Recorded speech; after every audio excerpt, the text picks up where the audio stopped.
The 14th section that we are getting into, I'm going to share certain perspectives which are a little bit out of the box, could be a little bit touchy for some people, but in the overall context, I want to share one thing. We are Indians. We are working for India's cause. We are working to make India a glorious one. Hence, the priorities that is shared are pretty meaningful if you see it from that perspective. The point number 1 in the political priorities, as the section 14 is titled as, I am talking about a true healthy center-state relationship, where between the center and state there is absolute trust and respect, where the center and state, instead of taking dig at each other, they work towards a collaborative win-win approach. This is something, in my opinion, which we have been doing across several organizations as part of our consulting assignments. After all, when you have different departments and then you have a managing director, a CEO, no two departments can say that I am better than you or you are better than me. They all work towards a common cause.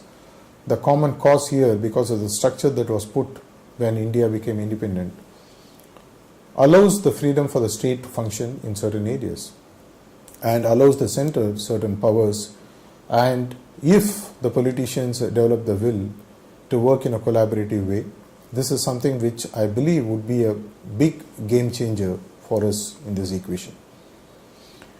At the all India level, we must consciously move towards a 2 or 3 party system, and at the regional level, knowing how India has been shaping up, the regional parties play a big part. This is a conscious decision that we must look at making so that it avoids the destabilization effect that many of these systems have in our overall growth.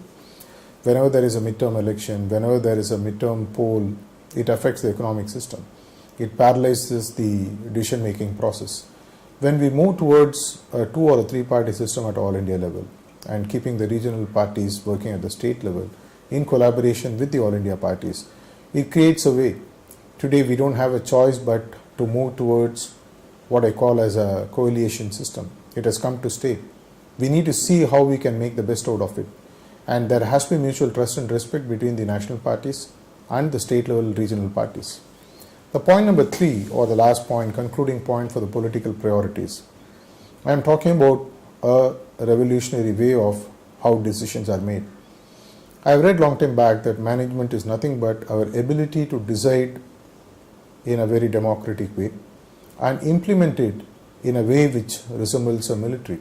This is the best way to work. In the decision-making process, I would look at a way in which center and state works together. If possible, even the opposition, if possible, the corporate India, if possible, wherever there is knowledge for people to contribute, they work together.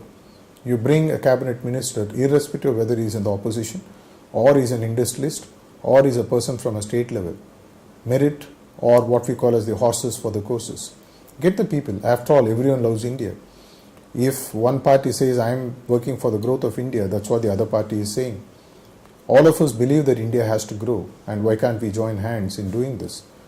I also look at the other aspect, that politics is reserved for the time of elections. We have a time where we get out on the street, fight for the votes. Once we get into the power, which is what the population wants us to do for the next 5 years, let us do our job, which is nothing but governance. If Indians have to make it as a true superpower, we must learn to cross the barriers of parties, cross the barriers of religions, cross the barriers that we have self-imposed on ourselves, and instead of working in a restrictive way, we work in a collaborative way, and we need the political will, and after all, we all have the same blood running, the blood of an Indian. Let's work together and make our political priorities perfect in making a glorious India a possibility.